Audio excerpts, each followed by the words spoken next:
नमस्कार दोस्तों, मैं हूं फिजा और आप देख रहे हैं इस वक्त 4 पीएम न्यूज नेटवर्क। ईरान के सबसे बड़े पुल को निशाना बनाकर अमेरिकी राष्ट्रपति डोनाल्ड ट्रंप ने अपनी आफत बुला ली है। इस हमले ने युद्ध की आग को भड़का दिया। इस हमले के एक दिन बाद ईरान ने अपनी हीट लिस्ट जारी की, जिसमें ईरान ने खाड़ी देशों के 8 बड़े पुलों को निशाना बनाने की बात कही है। इसके साथ ही अमेरिका को याद दिलाया कि ये ठिकाने ईरान की रेंज में है। यही नहीं, ईरान ने धमकी दी है कि वो अमेरिका की 18 टेक कंपनियों को निशाना बनाएगा। आपको खुद बता दें कि बहरीन में अमेज़न के डेटा सेंटर पर ईरान हमला कर चुका है। ऐसे में सवाल उठता है कि अगर ईरान इन टेक कंपनियों को निशाना बनाता है तो इसका भारतीय इंटरनेट यूजर्स पर क्या असर पड़ेगा। वहीं अगर ईरान ने जो हिट लिस्ट थमाई है, अगर वो सब एक के बाद एक टारगेट किए जाते हैं तो कैसे इस ट्रंप की बड़ी बारस मानी जाएगी, सब बताएंगे आपको इस रिपोर्ट में।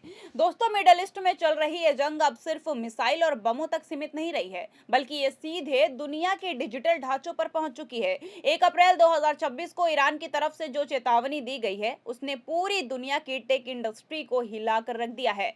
ईरान ने साफ कहा कि वो करीब 18 अमेरिकी टेक कंपनियों को निशाना बना सकता है, जिनमें गूगल, एप्पल और मेटा जैसी दिग्गज कंपनियां शामिल हैं।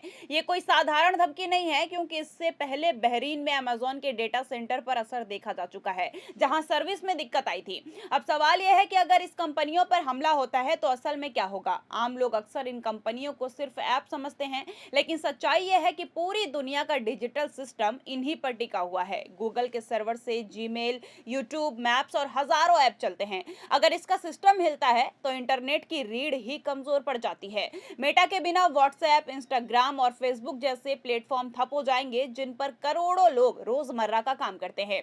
एप्पल के सिस्टम से आईफोन यूजर्स का पूरा डेटा, एप्स और पेमेंट जुड़ा होता है। ऐसे में यहाँ गड़बड़ी का मतलब है कि सीधा यूजर के हाथ से कंट्रोल छीन जाना। ईरान की रणनीति भी साफ दिखाई देती है। वो सीधे अमेरिका पे हमला करना मुश्किल समझता है, इसलिए वो मिडल ईस्ट में मौजूद इन कंपनियों के डेटा सेंटर को निशाना बना सकता है। यूएई, बहरीन और आसपास के इलाकों में कई बड़े सर्वर सेंटर हैं, जहां से पूरे इलाके की इंटरनेट सेवाएं कंट्रोल होती है। अगर इन जगहों पर हमला होता है तो इसका असर सिर्फ एक देश तक सीमित नहीं रहेगा, बल्कि एक साथ लाखों नहीं, बल्कि करोड़ों यूजर्स प्रभावित होंगे। हमला सिर्फ बम या ड्रोन से ही नहीं किया जाएगा, बल्कि साइबर और इंफ्रास्ट्रक्चर को भी टारगेट किया जा सकता है। डेटा सेंटर किसी आम बिल्डिंग की तरह नहीं होता, बल्कि ये एक डिजिटल पावर हाउस होता है, जहां हजारों सर्वर एक साथ चलते हैं। यहाँ हर सेकेंड बिजली, कूलिंग और हाई स्पीड इंटरनेट जरूरी होता है। जैसे ही इनमें से कोई एक सिस्टम फेल होता है, पूरा नेटवर्क लड़खड़ा जाता है। अगर बिजली चली गई या कूलिंग सिस्टम बंद हो गया तो सर्वर ओवरहीट होकर बंद होने लगते हैं। कई बार सिक्योरिटी कारणों से सिस्टम खुद ही शटडाउन हो जाता है, जिससे बड़ी बड़ी सर्विस अचानक बंद हो जाती है। दोस्तों, आज सत्ता की आंखों में आंखें डालकर पत्रकारिता करना मुश्किल हो गया है। हमारे 4 पीएम नेशनल यूट्यूब और फेसबुक चैनल को, जिसे आपका प्यार और विश्वास हमेशा से मिलता रहा है, उसे बंद करके सरकार ने ये साबित कर दिया है कि वो आपके सवालों से कितना डरती है। मुश्किल दौर है, लेकिन हम न रुके थे और न ही रुकेंगे। हम सच के लिए हमेशा लड़ते रहेंगे।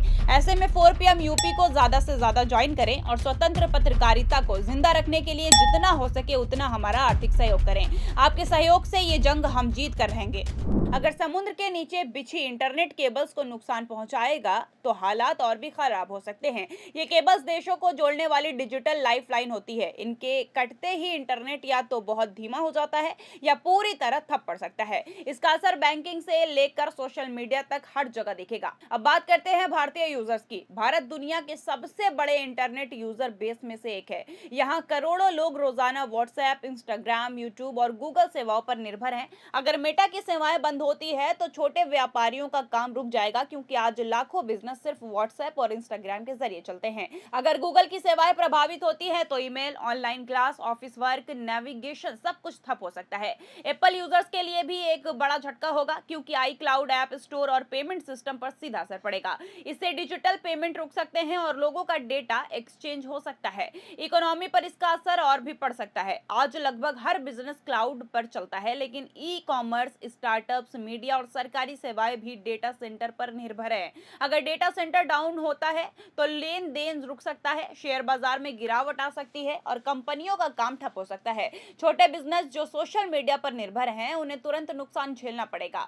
वहीं ईरान की हिट लिस्ट ने भी हालात को और गंभीर बना दिया है। इस्लामिक रिवॉल्यूशनरी गार्ड कोर्प्स यानी कि IRGC के निशाने पर खाड़ी देशों और जॉर्डन के कई बड़े पुल बताए जा रहे हैं। इस लिस्ट में कुवैत का शेख जाबेर अल अहमद अल सबा सी ब्रिज, UAE के शेख जायद ब्रिज, अल मक्ता ब्रिज और शेख खलीफा ब्रिज, सऊदी अरब और बहरीन को जोड़ने वाला किंग फहद कॉजवे और जॉर्डन के किंग हुसैन ब्रिज, दामिया ब्रिज और अब्दन ब्रिज शामिल हैं। ये पुल सिर्फ रास्ते ही नहीं है बल्कि रणनीति और आर्थिक रूप से बेहद महत्वपूर्ण माने जाते हैं। अगर इन पर हमला होता है तो सप्लाई चेन टूट सकती है, तेल और व्यापार पर असर पड़ सकता है और पूरे क्षेत्र की अर्थव्यवस्था हिल सकती है। इसी बीच ईरान ने कुवैत की मीना अल अहमदी तेल रिफाइनरी पर ड्रोन हमला भी किया है, जिससे वहां आग लगने की खबर सामने आई है।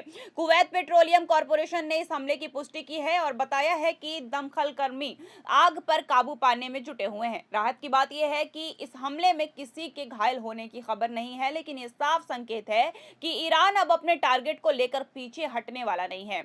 यह पूरा घटनाक्रम दिखाता है कि जंग अब सिर्फ जमीन या आसमान में नहीं बल्कि डिजिटल दुनिया में भी लड़ी जा सकती है। अगर टेक कंपनियां निशाने पर आती हैं तो इसका असर किसी एक देश तक सीमित नहीं रहेगा बल्कि पूरी दुनिया की अर्थव्यवस्था और आम लोगों की जिंदगी पर पड़ेगा। सबसे बड़ा खतरा यह है कि लोग अचानक अपने रोजमर्रा के डिजिटल टूल से कट सकते हैं, बैंकिंग रुक सकती है, ऑनलाइन काम ठप हो सकता है और इससे ज्यादा ये होगा कि कम्युनिकेशन सिस्टम टूट सकता है। ऐसे में ये सिर्फ टेक कंपनियों का मामला नहीं रह जाता बल्कि ये आम आदमी की जिंदगी का सवाल बन जाता है। अब पूरी दुनिया की नजर इस बात पर टिकी है कि क्या ये धमकी सिर्फ चेतावनी है या आने वाले दिनों में सच में कोई बड़ा हमला देखने को मिलेगा। अगर ऐसा होता है तो ये जंग एक नए मोड़ पर पहुंच जाएगी जहां मिसाइलों से ज्यादा खतरनाक साबित होगा इंटरनेट का बंद हो जाना। इस पूरे मामले को लेकर आप क्या सोचते हैं, इस पर आपकी क्या राय है, हमें कमेंट में जरूर बताइए। अगर वीडियो पसंद आई हो तो लाइक और शेयर जरूर करें और अगर आपने अभी तक हमारे चैनल को सब्सक्राइब नहीं किया हो तो कर लीजिए और जुड़े रहिए 4PM न्यूज नेटवर्क के साथ। धन्यवाद।